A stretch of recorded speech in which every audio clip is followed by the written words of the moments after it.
All right, you just got done setting up your Walmart account, your first listing is live, and you have stock. What's next? I'm David from Cellcord, here with Carrie from Helium 10, and let's get into it. Okay, so in this video, we're gonna actually talk to you about kind of the day-to-day business of your Walmart e-commerce business, because it's really, really important that you keep up to date with everything that's going on in Seller Center, because if not, you could get kicked off the Walmart platform or penalized for things that maybe you just neglected or didn't even realize were happening. So we want to make sure that you know all the things that you need to do to maintain your account and make sure that you ship to customers on time and that your customers are happy. So in this video, we'll talk about managing your orders through Seller Fulfilled. We'll also talk about doing managing your returns, and then just overall account performance and how to manage that whole overall picture of your account on a daily basis. So. Sounds great. Let's jump right into it. So let's start with our orders over here. So Walmart does not offer a fulfillment service for just your own orders. They're not going to generate labels for you. This is something you will have to maintain yourself. We suggest using some third-party service that is integrated with Walmart. For example, ShipStation is great because what Walmart needs from you is they're going to need the tracking number for the order that has been done. So any new orders will display over here when you go to our orders tab, and you'd have to go ahead and acknowledge the order and put in the information, the tracking information for the order. If you use one of these third-party services, it will automatically take care of that for you. And it also is great if you have, let's say, orders from other marketplaces. You can have everything in one space and just handle that all for you versus having to manually check all these different platforms. I think that's really important, having something like ShipStation do it automatically. I've heard stories about sellers not copying correctly their tracking information, and they get penalized, maybe taken off the platform for 7 days or maybe just permanently because they're not, Walmart doesn't think that they're doing a good enough job making sure that the proper tracking information is in there. Yeah, you really want to be careful. Tracking is one of the biggest ways that Walmart is managing, and we've seen a lot of suspensions come from tracking related issues, whether it be they have the same tracking number for 2 orders, or it's just missing a digit, like you're saying, just something. If you don't have the accurate information in there, Walmart can't track your metrics, which is very important for them to know how you are performing. So, and something else with that, if you have 3 separate orders from the same customer, you need to ship 3 separate boxes because you'll need 3 separate tracking IDs for that. If you don't do that, then Walmart assumes that you didn't deliver on that product and you can get penalized for that. So that's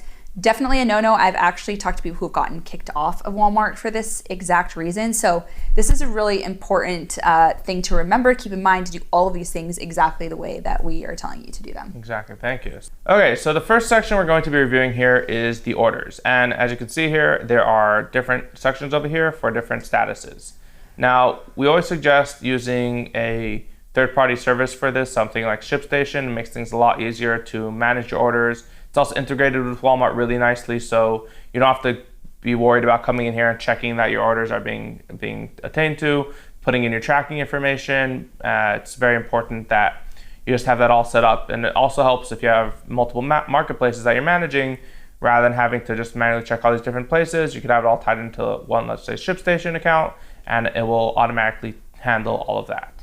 So basically, when you utilize ShipStation in your order management, then all of your tracking information just uploads naturally automatically to Walmart. So that's really important because I've actually talked to some people who have actually gotten suspended from Walmart because they actually accidentally copied the wrong tracking information and put it in there, or put the tracking information in multiple times for different orders, and by accident. So you want to make sure that you're very, very accurate, and having something like ShipStation where it just automatically populates is going to help eliminate that kind of situation.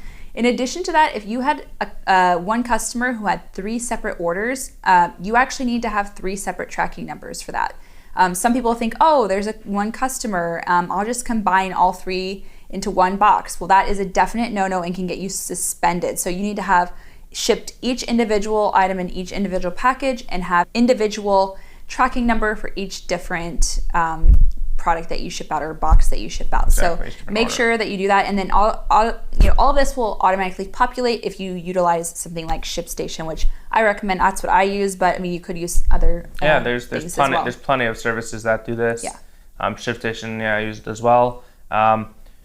It's really about avoiding mistakes, especially you want to be able to trust that everything's going to work as best as possible. And manual entry is the point where you'll see the most errors across practically anything. So having to alleviate any sort of manual entry is always ideal.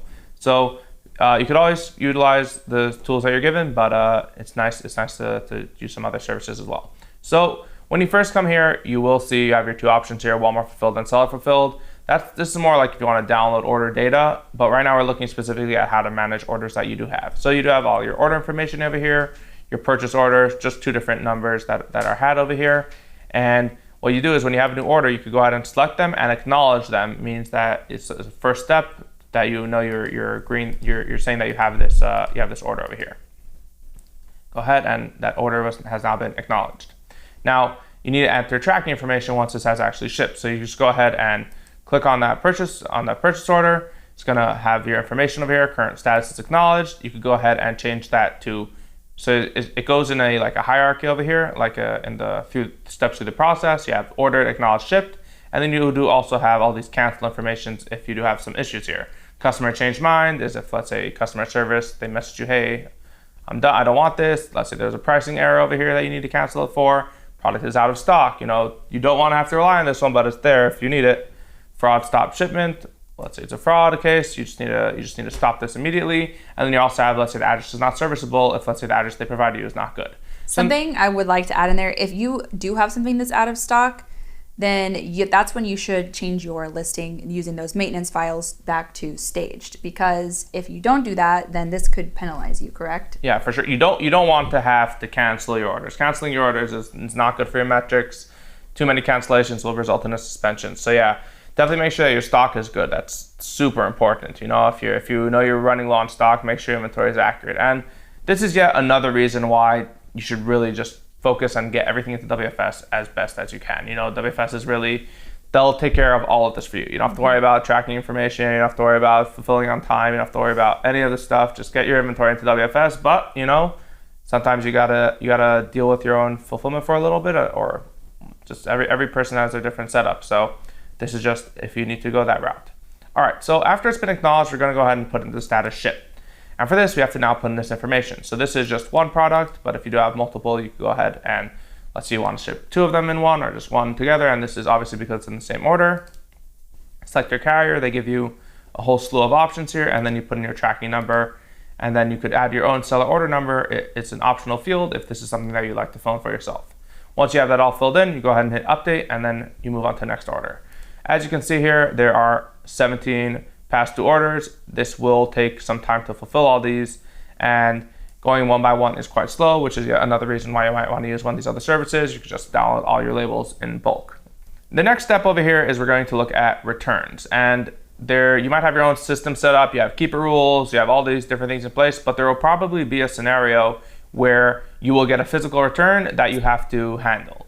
Now, as you can see over here, we have a few returns that we've received, and there's some return reason. They'll give you that information, customer and item price. So you can go ahead and hit refund now if you want to go ahead and refund them. You do acknowledge that you will be refunding them for physical returns received. So once you actually receive this product, you go ahead and you should issue that refund. That's just the correct thing to do, as long as you have noted that this is indeed an accurate refund that should be issued. Unless the customer specifically broke it, then you might want to bring that up with Walmart. And you have just the different options for that over there.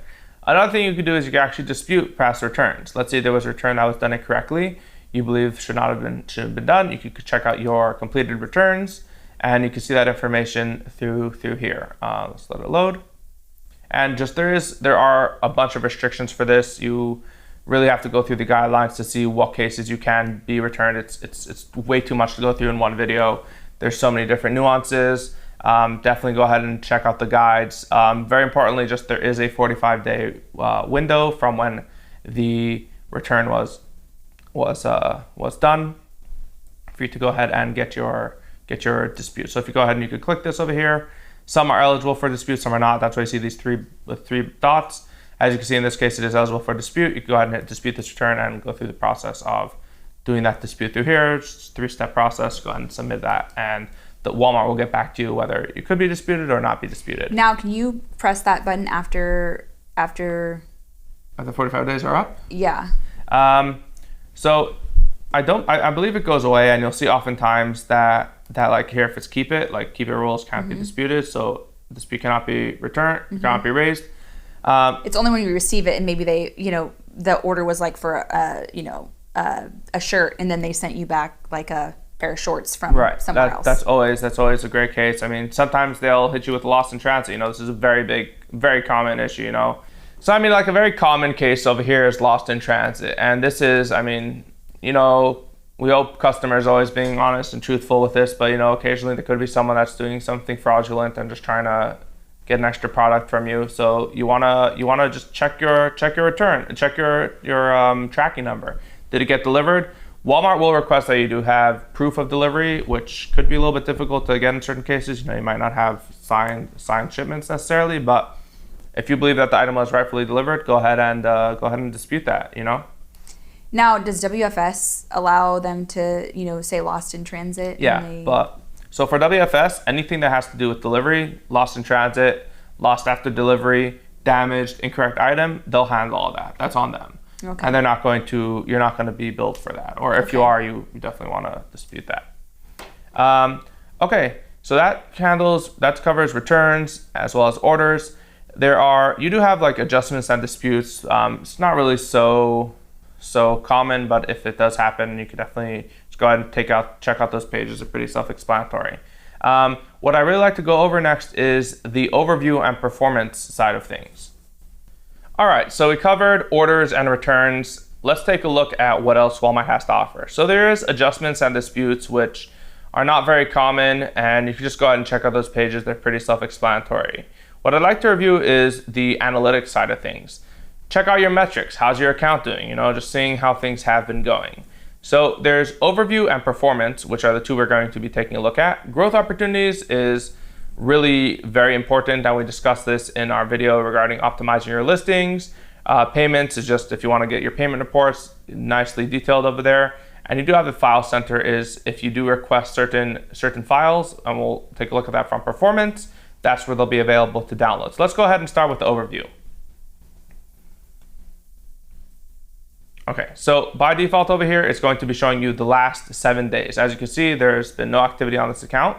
But if we go ahead and let's say check out maybe the last 30 days, or here we go. So last 30 days, and we can see by day how many sales were made, how much, this is the GMV, so how much was actually sold.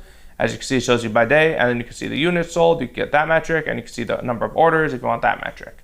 There's also this average unit retail. It's just another metric that they do offer for you. And this is really nice. You can go ahead and download this. You can download a nice overview over here. Let's take a look and see how that looks over here. It does show you date, GMV amount, units sold, orders, and AUR. So it does give you all those metrics just in one nice little Excel sheet, very clean. And then it does show you could change, as we mentioned, the date. You could also change whether you want to look at account or account and or just WFS. You could take a look at all departments versus custom. So this is, by the way, this is account. Account is including everything. WFS is just WFS. So it's not that it's account is just seller fulfilled. All right, then you could also do it by different brands. So list all your brands over here, and you could filter by that as well. So it's just a nice little way that you could check across all this, and it does give you some of these little summaries below here.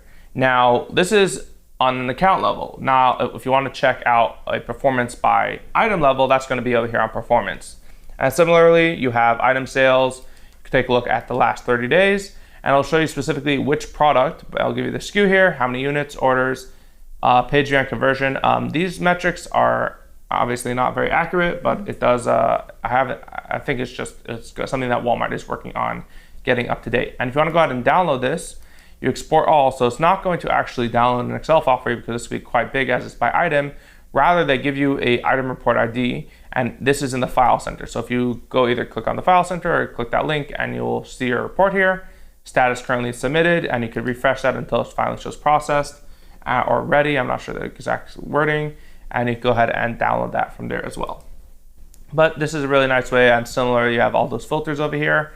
And in addition to this, you do have these other metrics. You don't just have your item sales. You can see order and fulfillment. You can take a look, how's my fulfillment been? Have I been shipping on time? Have I been late? What's going on over here, right? Trust and safety. If you do have any issues with, let's say, compliance, you can take a look at anything going on over here. And it'll show you broken down whether it's a compliance issue, if it's offensive, or if it's an IP issue. It'll just give you all those metrics. And lastly, you do have ratings and reviews, which will show you by your how many reviews are based on your account and your average, and it'll show you customer comments as well. It's just a nice little way that you could to just take a look. You're taking a look at your performance, seeing how your account's been doing.